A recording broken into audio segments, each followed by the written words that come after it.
All right, we'll go ahead and get started. So we go ahead, if you go ahead, next slide, Rita. All right, just so everybody's in the right place, right? We know people are still logging in. Appreciate everybody's time, right? We've got 419 people on the call, and it looks like more we're going. Right, so we're here to talk about the road ahead and level setting on the 2026 and coming changes that both the Department of Human Services and the Department of Community Affairs are seeing on the horizon, particularly for the housing landscape as we move forward. Next slide, please, Rita. Right, just so we can level set and I'll go over our agenda, right? So, hi, my name is Mike Callahan. For those of you who don't know, I'm the Director of Office of Homelessness Prevention here at the Division of Housing and Community Resources at the Department of Community Affairs. I'm going to be just going through this agenda real fast. I'm going to kick it over to Aaliyah Couch, who's the Director of External Affairs and Policy here at the Department of Community Affairs. Following that, we'll be hearing from Alicia Eubanks, who's the Assistant Division Director of DFD over at the Department of Human Services for their update on SNAP and some other programs and some things that are on the horizon there. Then we're going to kick it over to Deputy Assistant Commissioner David Helfand and Harry Reyes, Assistant Division Director, both from DMOS over at DHS. And then we're going to close up with Division Housing and Community Resources update on some additional economic impacts we're seeing from the proposed COC cuts and some other items regards to emergent homelessness with Janelle Winter, Assistant Commissioner, and myself. And then Janelle is going to offer up some closing remarks. So with that, I'm happy to pass it over to Leah.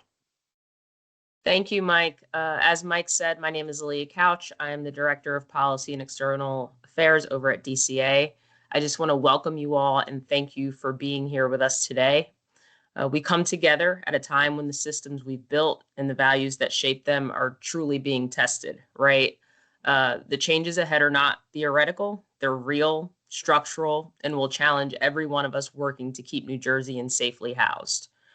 But we also come to this moment with resolve, resources, and evidence that collaboration does work.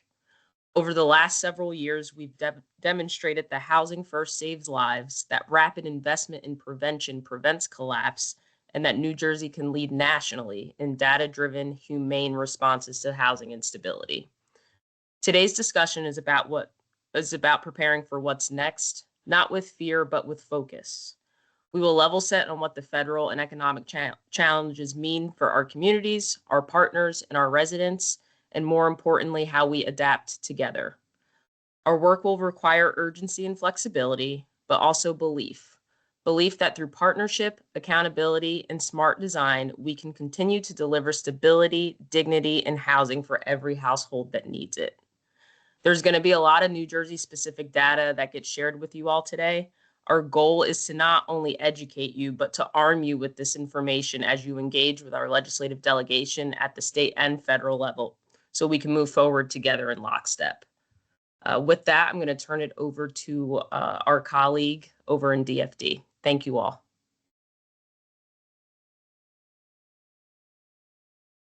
Good afternoon, everyone. My name is Alicia Eubanks. I'm the Assistant Division Director for SNAP and Workforce New Jersey, TANF, and General Assistance Programs at the Division of Family Development. Today, we're going to talk about the changes to the HR 1 rule, or the One Big Beautiful Bill Act, and the implications that came because of SNAP, or that implications that happen due to changes for SNAP. Next slide, please. So we just want to set the landscape of what SNAP looks like in New Jersey. So roughly $2 billion in SNAP benefits were issued during state fiscal year 2025. And so the demographics of who that actually benefits are, there are more than 800,000 people in New Jersey that receive SNAP, of which more than 40% are children. 1 in 3 are individuals with a disability, and 1 in 5 are considered elderly from the program standpoint, meaning that they are age 60 and over. And of those $2 billion in SNAP benefits that were issued, those benefits were being spent at 6,000 authorized retailers throughout the state. Next slide, please. So overall, there were some distinct changes to the program in HR 1.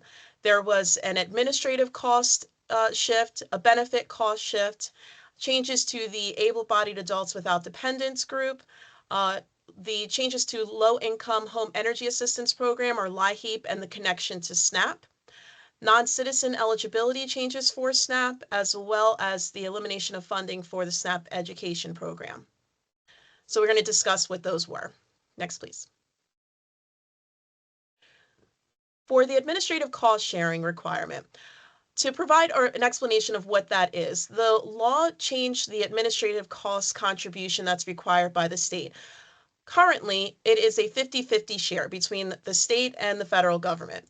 Administrative costs covers things that are required to run the program. So that would be staffing, salaries, fringe benefits, that would be the building supplies, everything that's covered under administrative costs, again, to run the program. So as I mentioned, it was a 50-50, or is still currently a 50-50 split. HR 1 changes that now to be a 25% federal cost share and a 75% state share. That will start in October 1 of 2026.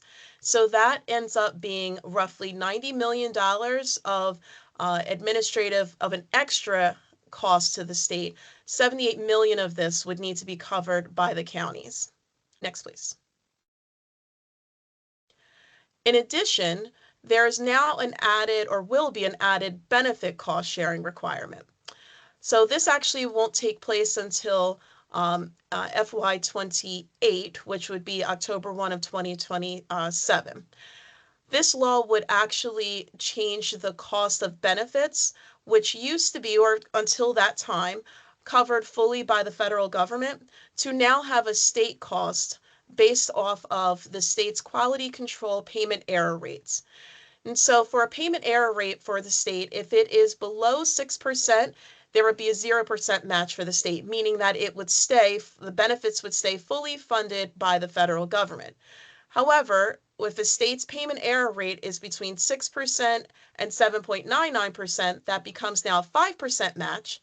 And if it's between 8% and 9.99%, it becomes a 10% match, and then a 10% or higher error rate is a 15% match. So each 5% cost share would amount to $100 million in New Jersey, and a 15% cost share would amount to more than $300 million. Keep in mind that this, again, is not a cost share that ever existed previously. So these are not funds that we were already in a position to pay.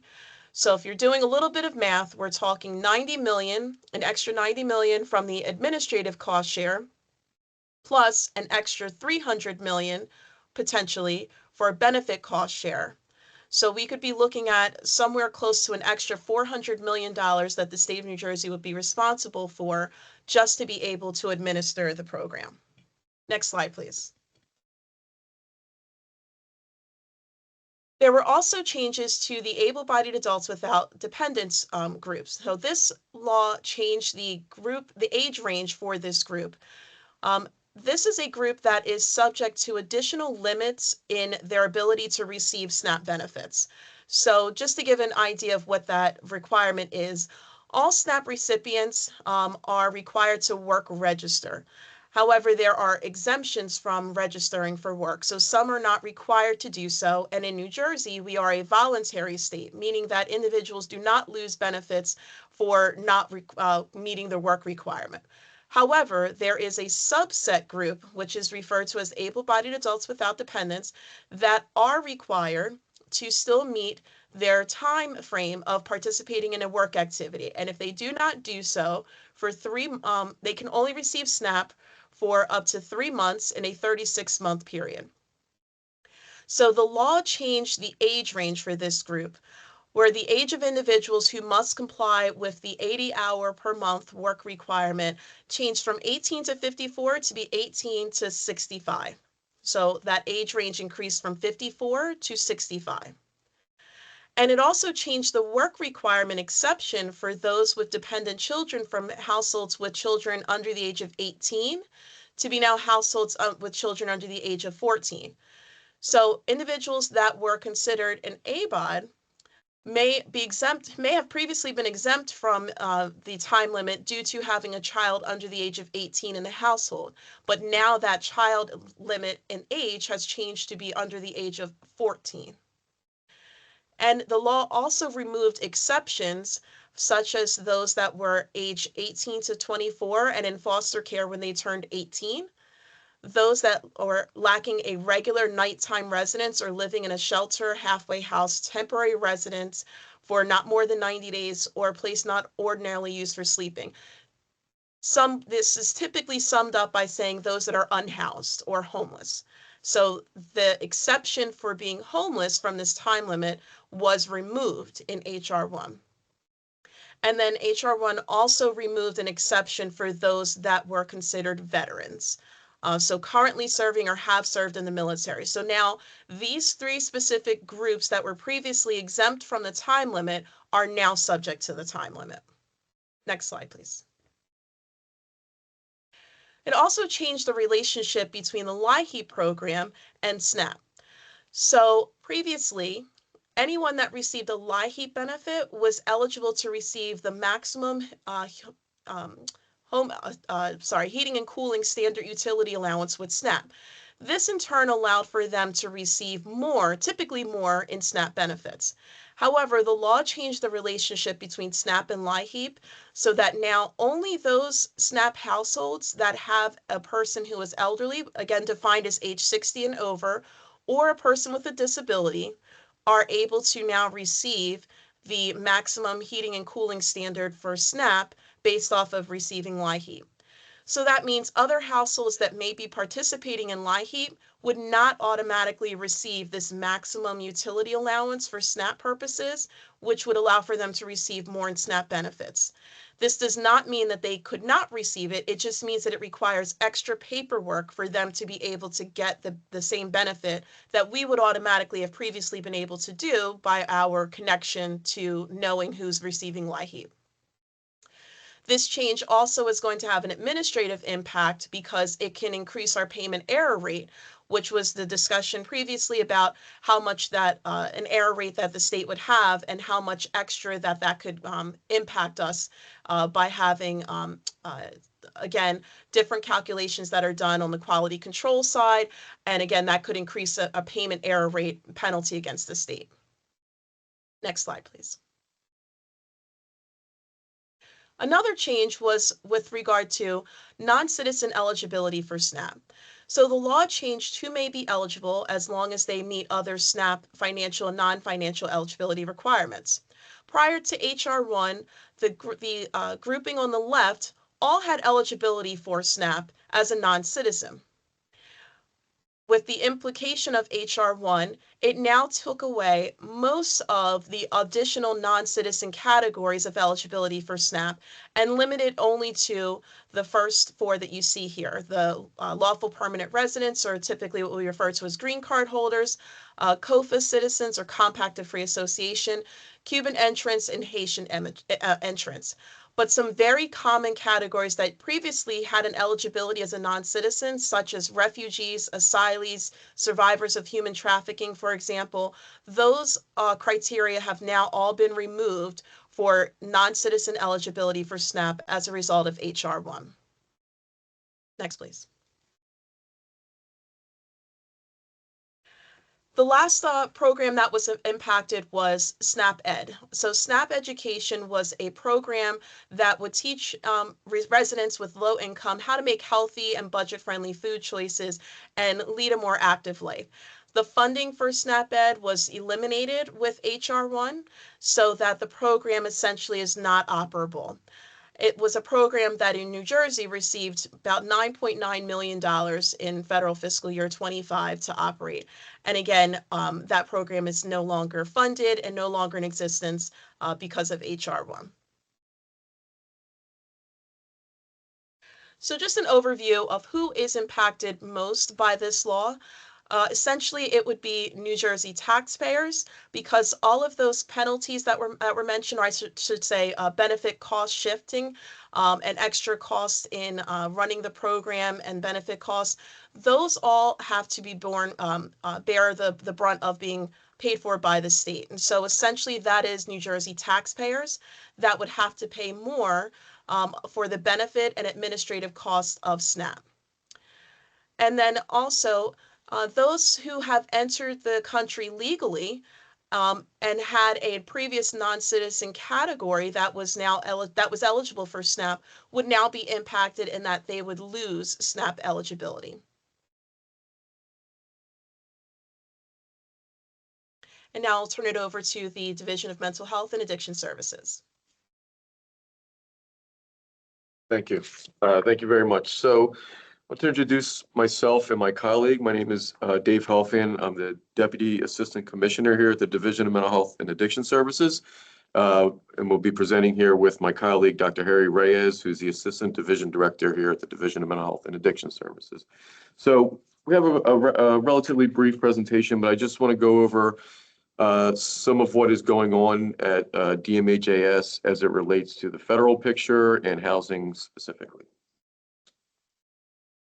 So if you can move to the next slide and one more. So if you look at the federal government website, so the Substance Abuse and Mental Health Services Administration, otherwise known as SAMHSA, on their website, they outline their priorities. You may have seen this before, but if you look through these priorities, it shows in relation to mental health and substance use services and housing that they state on their website their priorities in preventing substance use, misuse, addressing mental health, crisis services, access to evidence-based treatment for these substance use disorder co-occurring, helping individuals in identifying, addressing emerging behavioral health threats. So those are some, but if you look at the next slide, we'll show you how they kind of touch on housing. So these are some of the others that they're looking at. So they've focused on hepatitis C, state opioid response supplements for recovering housing, and we'll get into that. The division actually has a grant related to that. Expanding outpatient treatment and civil commitment. Harm reduction is another area where we've received some notice from the federal government, and really that kind of changes what we were able to contract for harm reduction activities and convening a technical expert panel on ending homelessness. So that is something that the federal government itself is looking to do. So I will hand this off to my colleague, Dr. Harry Reyes, to talk about PATH.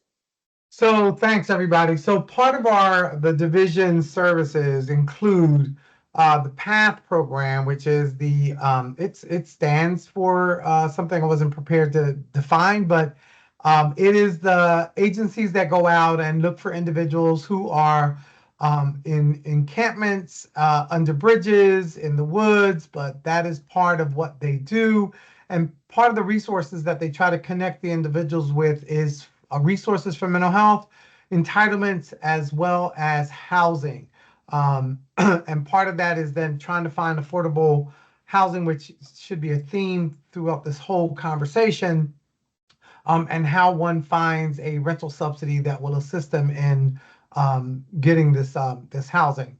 So the second bullet talks about the focus of what they do is not just housing, but also other resources and benefits. And there are federal funds that we receive for there are 21 PATH providers and one in each county. One in each county. No, can you go back for a second?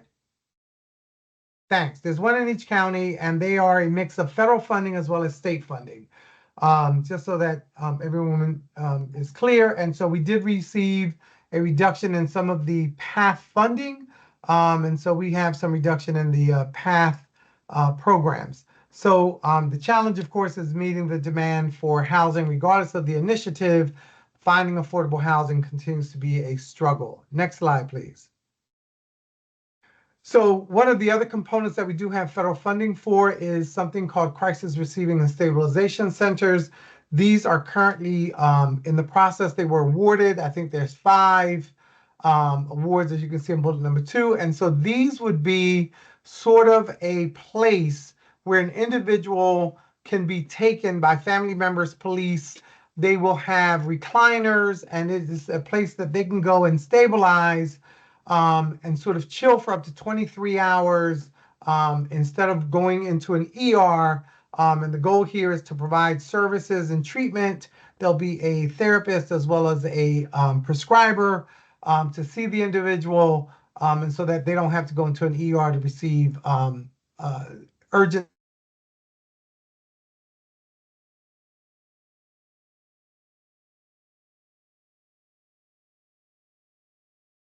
Did we lose Harry?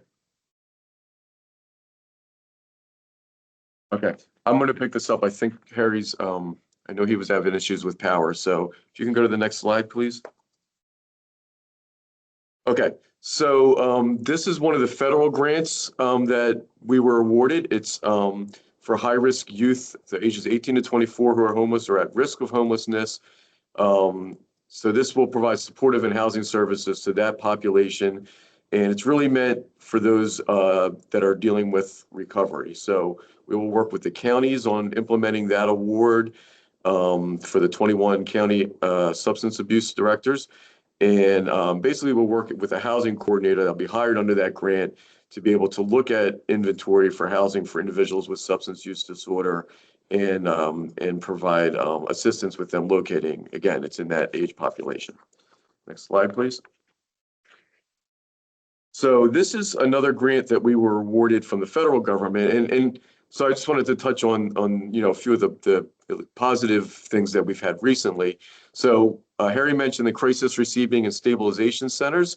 So this is, as he said, it's kind of like a location individuals can go to with a mental health or a substance use disorder as an alternative to going to an emergency room. So what we were awarded was individuals to work at these centers, to work with the continuum of cares, to work with the courts, to work with various housing authorities and local providers, and establish the relationships. So, housing is one piece of the equation, but also receiving the services one needs to remain stable is another part of that equation. So their job and this grant is specifically to develop those relationships and work together with those various entities. Next slide, please. So this is Harry's program, but I'm certainly very familiar with it. The Division of Mental Health and Addiction Service has a rental subsidy program. Many of you may be familiar with it. We've had some challenges here based on some of the funding you heard about earlier, and really we have limited availability in awarding rental subsidies to those with a mental health or substance use disorder, and really have been focusing on prioritizing individuals that are coming out of our state psychiatric hospitals. We do have rental subsidies for those that are dealing with a substance use disorder that are in the harm reduction model, meaning focused on housing first. But again, those have been really limited based on the funding we have available. And some of the other challenges that I know you all are very familiar with is, working within fair market rent and finding apartments that are affordable as rent increases. Next slide. So this is the last slide I have, but really I just want to talk about, you heard a lot about the challenges around funding and SNAP benefits earlier. One of the things that the Division of Mental Health and Addiction Services is doing is we have disaster response crisis counselors, or DRCCs. These are really volunteers that go through courses and receive a certification in each county and provide and are ready to respond to emergent or crisis type situations. They don't provide clinical services. They're really providing counseling and therapy. So I'm sorry, not therapy, but they're providing counseling and support. So those individuals are now ready to be dispatched by the county mental health administrators where needed to food banks in the area. So if there's individuals that are dealing with challenges around the food banks and really need some type of assistance, they can be dispatched to go to those locations and provide basically mental health support. So that concludes our presentation. I did get a text from my colleague Harry that he lost power, so apologize for that, but we were able to get through it. So thank you very much. Awesome. Thanks, David. So here right now, we're going to pivot over into, I know a lot of the continuums have been acutely aware of the articles that were published in ProPublica, but also to the ones that were published and kind of released on the regulatory and NOFO guidance, right? So everybody is acutely aware of the permanent supportive housing cuts that are potentially coming, right? One of the things we thought would be helpful is seeing not only the human cost of that, but what the economic cost is going to be across the state, right? One of the abilities we have here at the department now is to, engage in some pretty sophisticated econometric analyses on not only what the cost of homelessness is, but more importantly, right, that when we think about what homelessness costs the state and who ends up being responsible for that from a taxpayer basis, it's also to being able to model in and bake in the cost to landlords, the cost to employers, the cost to the bodega on the corner when somebody's kicked out of their apartment, right? And with that, right, we really wanted to illustrate for all of you on the call, right, how expansive just the proposed cuts would be if they came to land. That being said, because of a lot of advocacy work, there was some successful letter signing from both the red team and the blue team. With regards to our federal legislative contingent and what Congress is engaging with HUD in order to prevent some of these NOFO cuts, but just remember that is the first stage of where we're at, right? This is going to be a series of battles and what is going to be a very long war. So go ahead, next slide, please, Rita.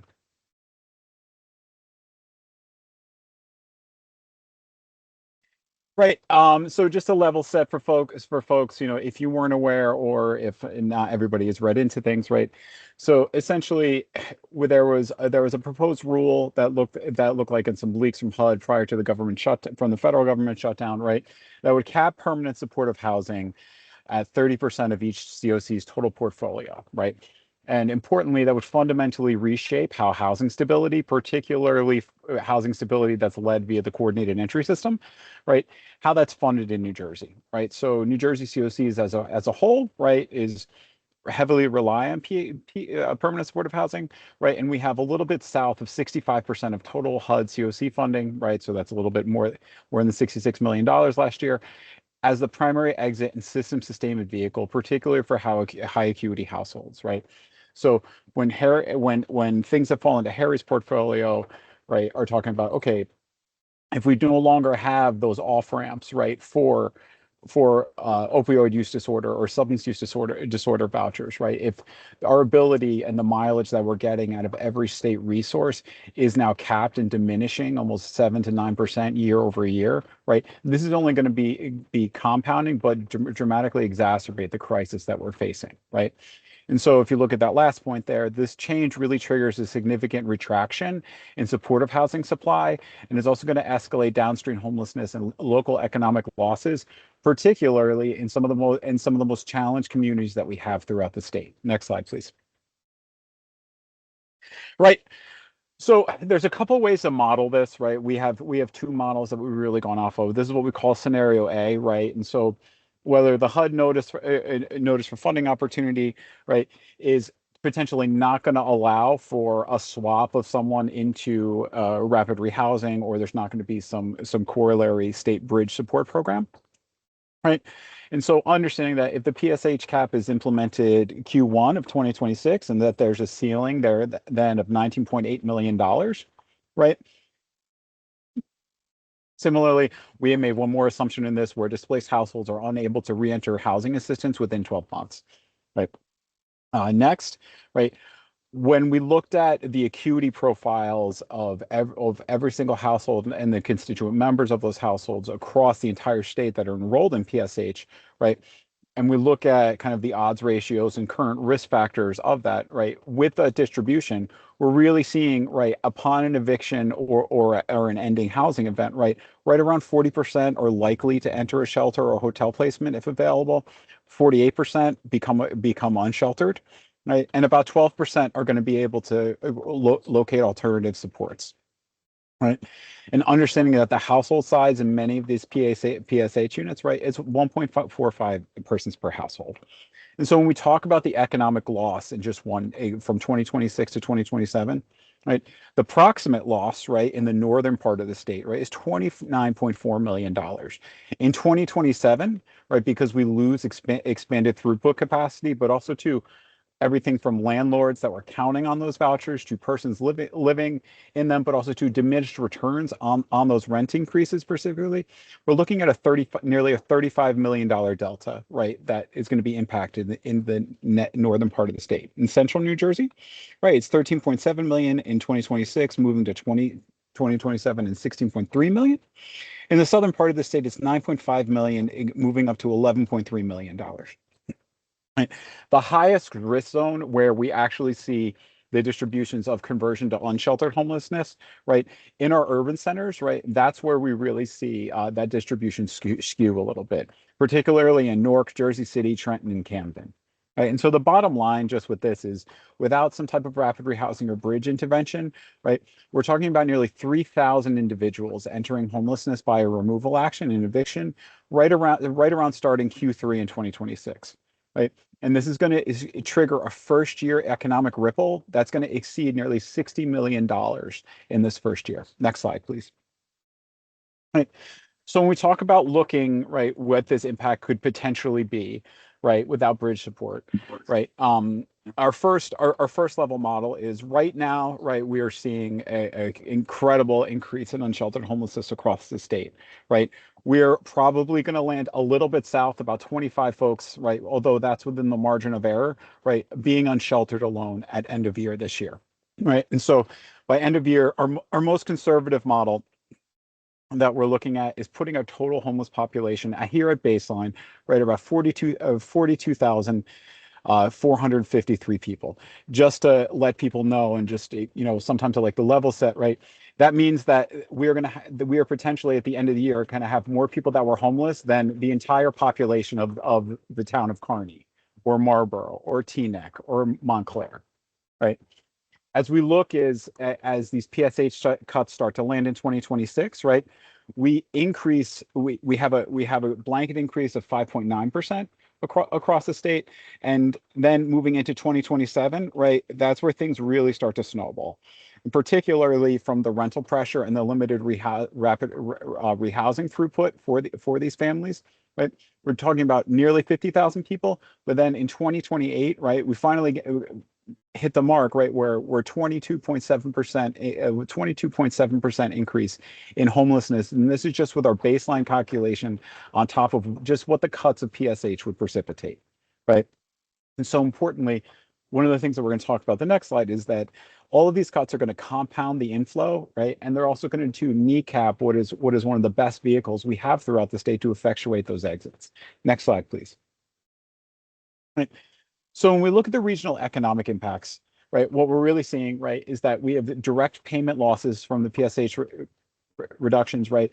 And we use here internally, right, there's a couple different ways through econometric analysis to measure multipliers across what that will do on a regional basis.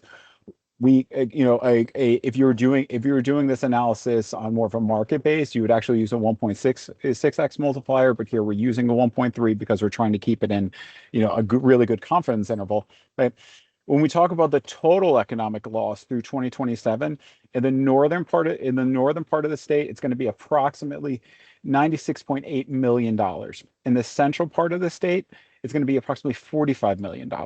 In the southern part of the state, right, it's going to be $31.2 million, right?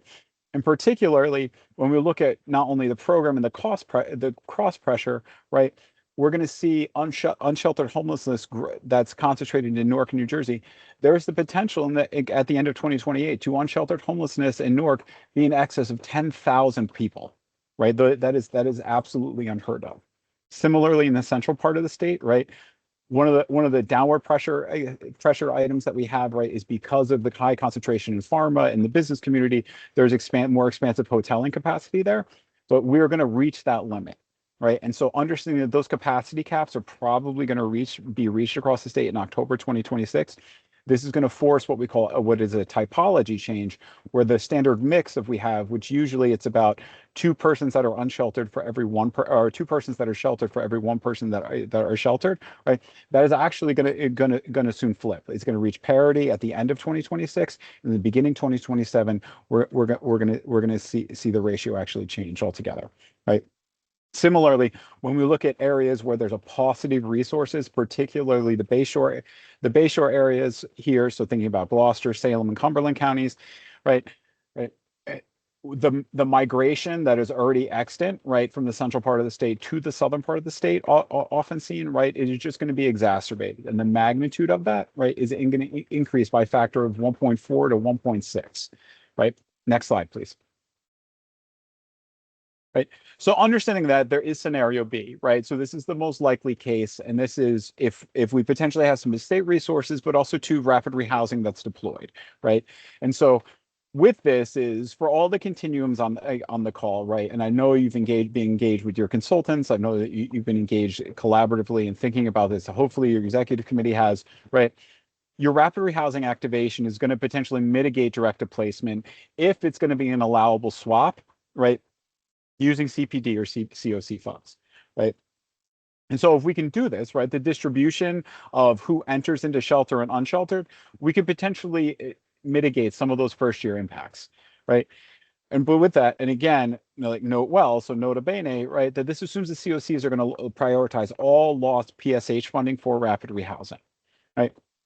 And so as we look at this and you think about that though, right, this crisis response is also going to precipitate an inability for the continuums across the state to respond to unsheltered growth that is just going to continue to compound given the economic conditions that we're in, right?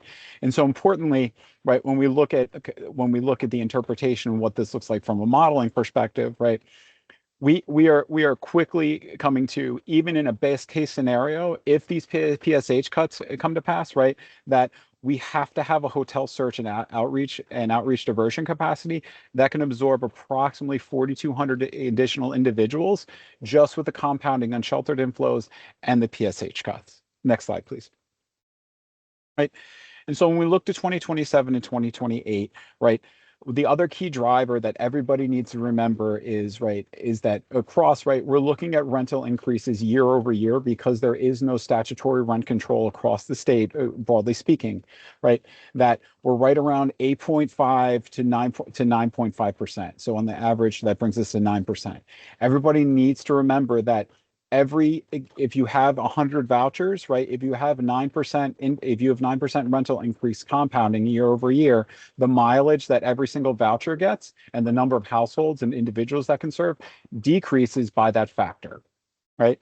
Similarly, when we look at what we're able to absorb from the service sector, the majority of entities that are providing more generalist and housing services are not equipped to handle, to Harry's point earlier, right, whether it's PATH teams, whether it's our rural and suburban outreach program, whether it's our IHPS program here at OHP, right? Those programs are not resourced, right, to scale with the current unsheltered populations, as we will not only see potentially at baseline, but more importantly, with these potential PSH cuts, right? And similarly, we are going to absolutely see eviction rate related inflow not only continue to be the primary driver of homelessness in this state, right, but it is going to increase potentially, right, to 7 out of every 10 cases, right, if not almost 8 in some areas, right?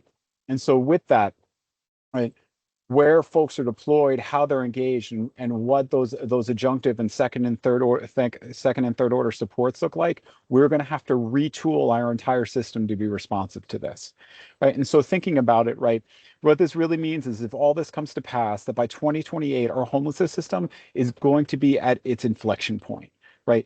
Meaning that if we don't have structural stabilization, if we're not able to at least calm the inflow, right, we're looking at inflow outpacing our exit to housing for a 4th consecutive year. And this is no matter what optimization we're going to be able to do across the system. And next slide, please. Right.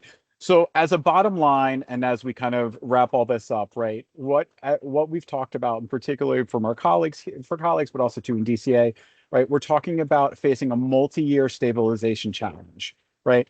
Just the economic and housing impacts alone from the PSH cuts, when we bake in all the other bad that's going to happen, right, we're estimating between 145 and 170 million dollars of impact through end of 2027, right? our PSH capacity across the state being reduced to 1/3 of its current levels, and then an annual inflow of 3,000 to 5,000 persons that would have been tied or could have been tied to additional expansions of COC PSH that would be assumed to HUD, at least somewhat generously or flat or baseline increasing between 3 to 5% COC annual awards, right?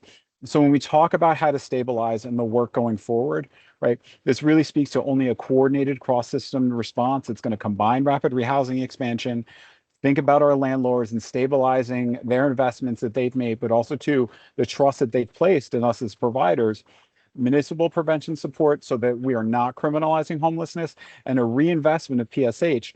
Only those things together are going to offset the structural housing deficit. And similarly to offset the inflow about this PSH cap, right? And so with that, I'm going to pass it over to Assistant Commissioner Winter. Thank you, Mike. And thank you everyone for joining us today. Lately it seems we've been meeting and we've been talking about a lot of things, a lot of some potential and even very likely bad news coming around homelessness, around housing stability, around some future funds. And unfortunately, there has been a lot of bad news on that level.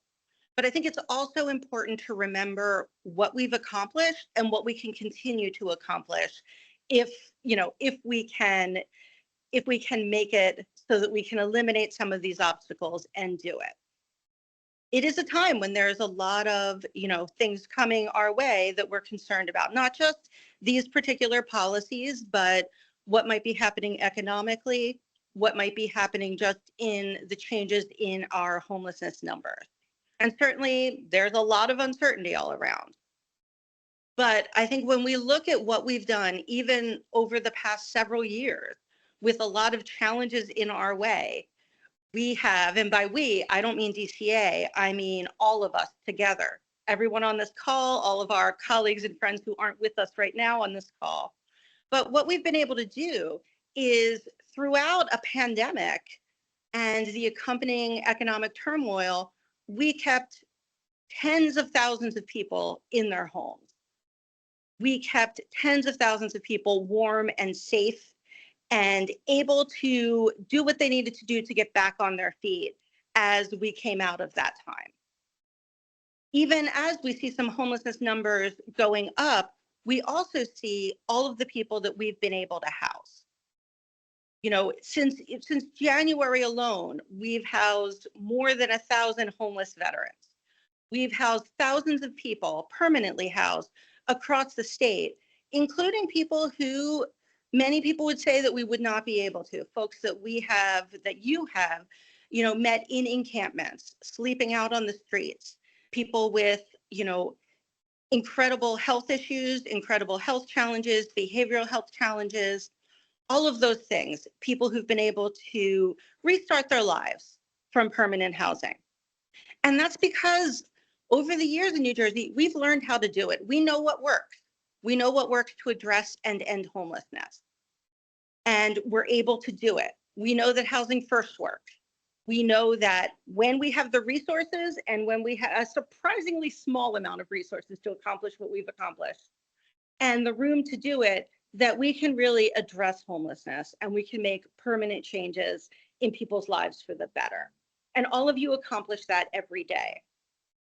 So I think what we are hoping people will take from this information we share is certainly an understanding of what the potential impact is of these issues and how important it is that we do everything we can to make sure that those impacts don't come to pass. But I think we've also got to remember the reason that we care so deeply about this and that we want these things out of our way.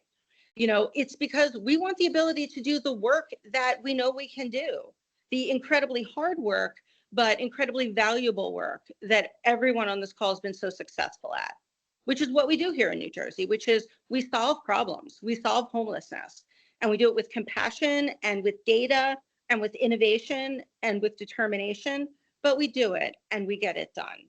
And I have confidence that no matter what's coming our way, we'll continue to do that. But we want, as we know any information, about not just about, policies, programs, et cetera, but also as we see the data and we see things that we are, concerned might happen, we want to share that with you. We want to give you all the information that we have so that we're all equally equipped. This information, as I think we've all learned over the past few years, good data helps us plan so much more efficiently, so much better for the future and to meet those challenges in a much better way. But we have more challenges coming. We want to provide you with that data and that information, and we want you to use it. You all are the most trusted messengers because you're out there doing this work every single day. And so we want to provide you with this information, and we will be providing you with some fact sheets, some takeaways that you can use. But we want you to spread the word. If these are things, if you're as concerned about these impacts, we want you to tell other people about your concern. We want you to share that with our congressional delegation, with our legislators, with your stakeholders and your boards, et cetera, so that people know what some of these effects might be, that they have all of the information we have, and we can work on it together. Again, sometimes Mike does his PowerPoints for me and I got to take a deep breath, but then we keep going because that's what we do. We keep going, we keep doing the work, we keep making the next best decision. These are hard things. I have that written on the whiteboard on my wall in my office. We can do hard things. And I know that we can because we have. And I know we'll continue to do it in the future, all of us together. So I want to thank you all for your attention and for the work that you're doing and for the care and commitment that you bring to that work. Thank you very much. Thanks, Janelle. Well, so that concludes our webinar, right? Just as we discussed at the top of it, right? This will be available via YouTube tomorrow on both the DHS and DCA YouTube instances. Similarly, some of the fact sheets and other takeaway items will also be on the DCA and DHS website. If you had the registration or we do see you plugged in, right, we will distribute to your leads and similarly everybody that we have the information to do so on this call. Thanks again for your attention, and we hope you have a really great day. Goodbye.